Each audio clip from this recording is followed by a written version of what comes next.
The Dark Woman, a short story by Somerset Maugham.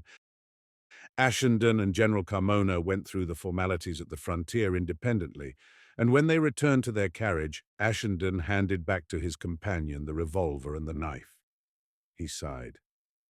"Now I feel more comfortable. What do you say to a game of cards?" "I should like it," said Ashenden. The hairless Mexican opened his bag again and from a corner extracted a greasy pack of French cards. He asked Ashenden whether he played écarté, and when Ashenden told him that he did not, suggested piquet. This was a game that Ashenden was not unfamiliar with, but they settled the stakes and began.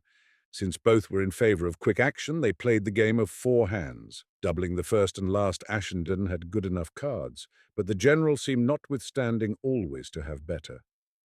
Ashenden kept his eyes open, and he was not careless of the possibility that his antagonist might correct the inequalities of chance, but he saw nothing to suggest that everything was not above board. He lost game after game. He was capotted and Rubiconed. The score against him mounted up and up, till he had lost something like 1,000 francs, which at that time was a tidy sum. The general smoked innumerable cigarettes. He made them himself with a twist of the finger, a lick of his tongue, and incredible celerity. At last he flung himself against the back of his seat. "By the way, my friend, does the British government pay your card losses when you are on a mission?" he asked. "It certainly doesn't." "Well, I think you have lost enough. If it went down on your expense account, I would have proposed playing till we reached Rome, but you are sympathetic to me.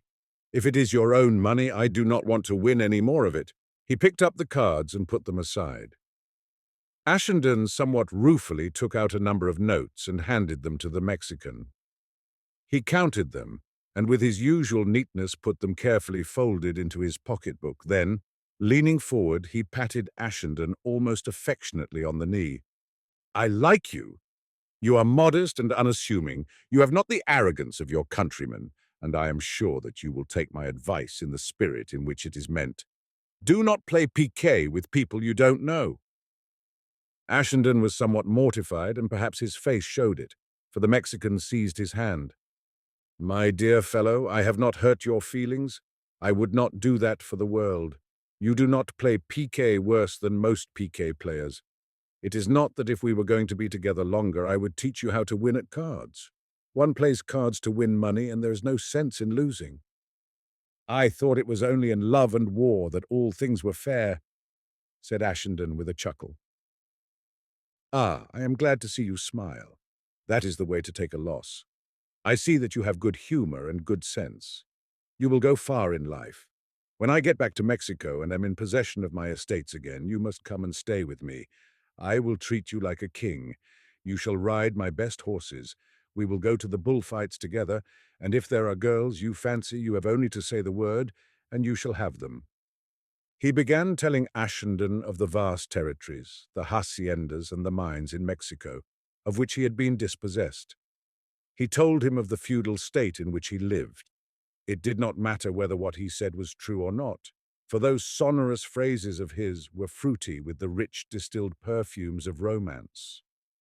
He described a spacious life that seemed to belong to another age, and his eloquent gestures brought before the mind's eye tawny distances and vast green plantations, great herds of cattle, and in the moonlit night, the song of the blind singers that melted in the air and the twanging of guitars. "Everything I lost, everything. In Paris, I was driven to earn a pittance by giving Spanish lessons or showing Americanos del Norte, the nightlife of the city. I, who have flung away 1,000 duros on a dinner, have been forced to beg my bread like a blind Indian.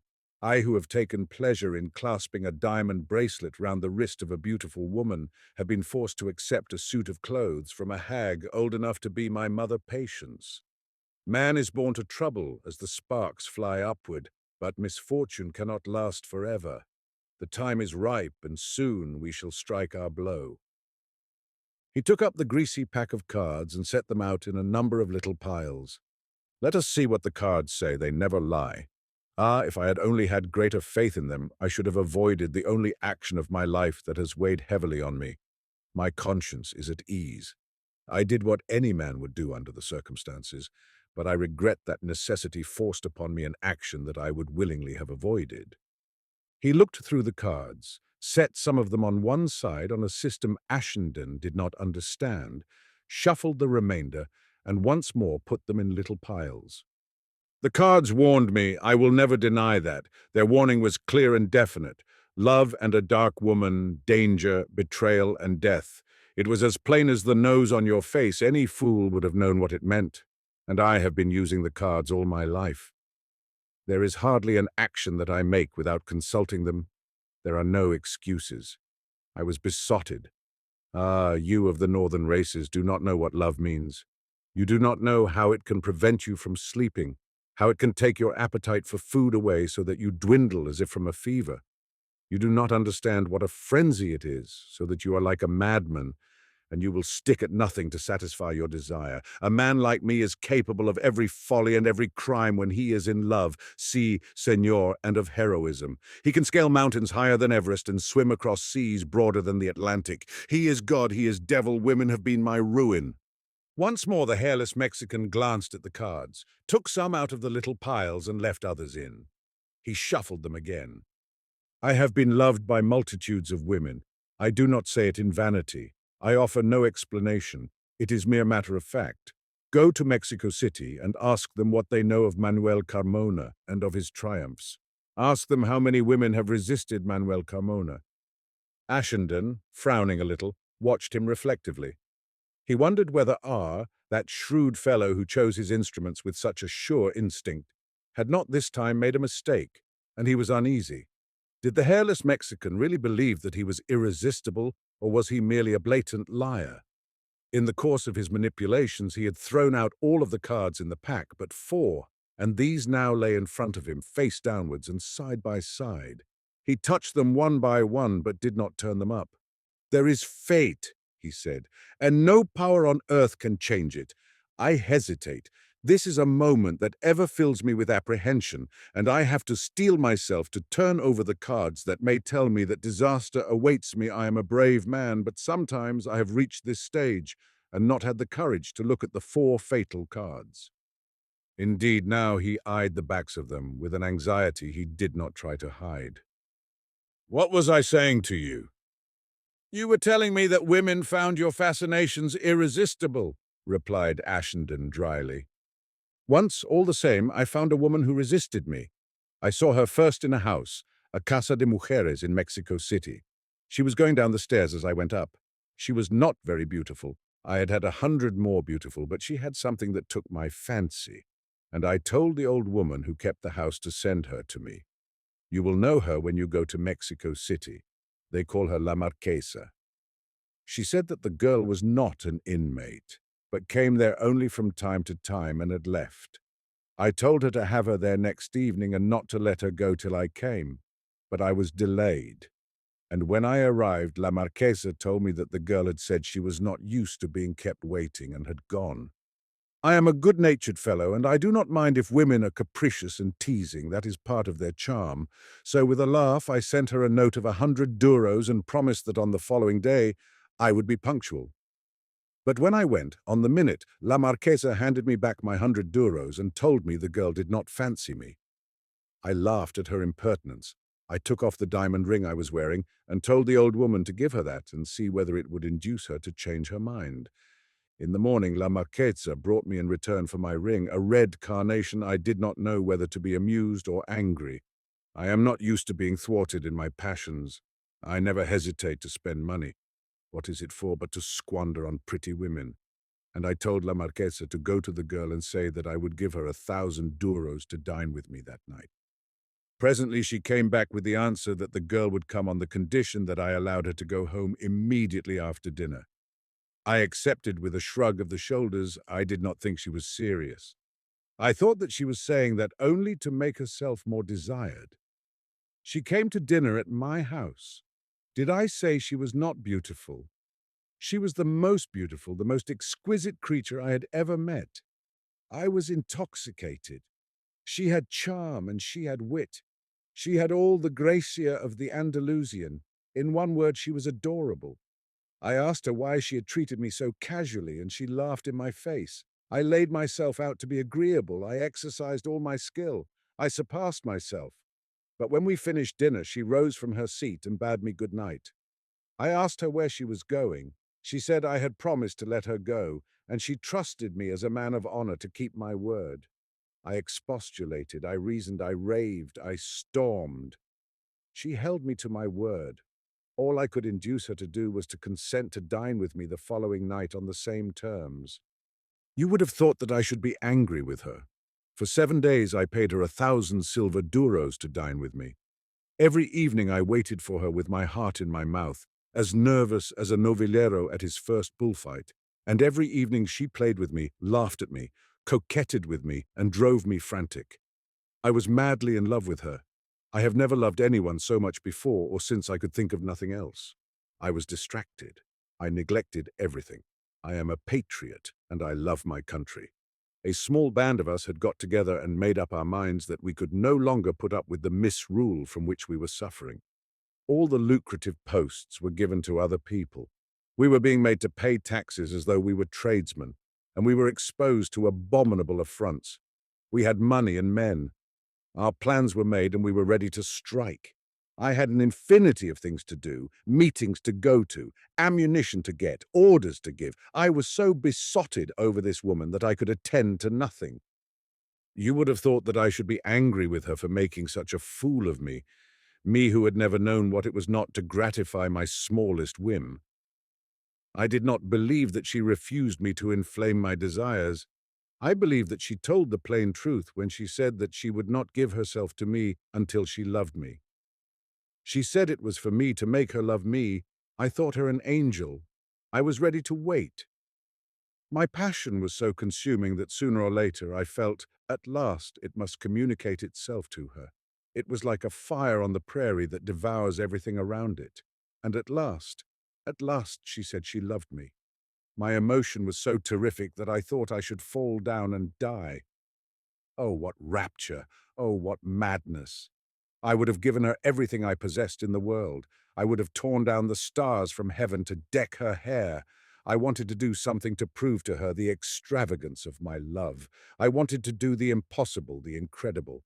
I wanted to give her myself, my soul, my honor, all I had and all I was. And that night, when she lay in my arms, I told her of our plot, and who we were that were concerned in it. I felt her body stiffen with attention. I was conscious of a flicker of her eyelids. There was something, I hardly knew what. The hand that stroked my face was dry and cold. A sudden suspicion seized me, and all at once I remembered what the cards had told me: love and a dark woman, danger, betrayal, and death. 3 times they'd said it, and I wouldn't heed. I made no sign that I had noticed anything. She nestled up against my heart and told me that she was frightened to hear such things, and asked me if so-and-so was concerned. I answered her. I wanted to make sure. One after the other, with infinite cunning, between her kisses, she cajoled me into giving every detail of the plot. And now I was certain as I am that you sit before me, that she was a spy. She was a spy of the president's, and she had been set to allure me with her devilish charm. And now she had wormed out of me all our secrets. The lives of all of us were in her hands, and I knew that if she left that room in 24 hours, we should be dead men. And I loved her. I loved her. Oh, words cannot tell you the agony of desire that burned my heart. Love like that is no pleasure. It is pain, but the exquisite pain that transcends all pleasure. It is that heavenly anguish that the saints speak of when they are seized with a divine ecstasy. I knew that she must not leave the room alive, and I feared that if I delayed, my courage would fail me. I think I shall sleep, she said. Sleep, my dove, I answered. Alma de mi corazón, she called me, soul of my heart. They were the last words she spoke.